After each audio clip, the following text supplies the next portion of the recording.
ഇതാണ് നീ. കാണണ്ടോ നീ? ഇത്ര ഉള്ളൂ നീ. നിന്റെ അഹങ്കാരം അതൊന്നുമല്ല. പക്ഷെ ഇതാണ് നീ. കണ്ണാടി നോക്കുവാണേ.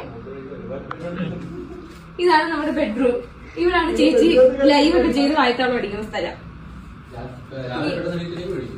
അപ്പുറത്തെ റൂമിലാണ്. ഇതാണ് നമ്മുടെ വേറെയുള്ള ഒരു ബെഡ്റൂം. ഈ ബെഡ്റൂമിൽ അവിടെ ഇരുന്ന അങ്കിള് ഇരിക്കുന്ന സ്ഥലം. ഇതൊക്കെ അറിയോ നിനക്ക്? ഇവരെയൊക്കെ അറിയാമോ നിനക്ക്?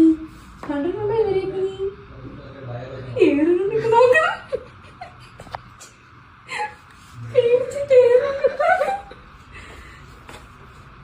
ഇതാണ് നമ്മുടെ 2 റൂം. അടുക്കള കാണിച്ചെടുത്തേ. ഇതാണ് നമ്മുടെ കിച്ചൺ. ഇവിടെയാണ് ഞം ഞം ഞം ഞം ഞം ഞം ഞം ഞം ഞം ഞം ഞം ഞം. ഇവിടെയാണ് ഞം ഞം ഞം.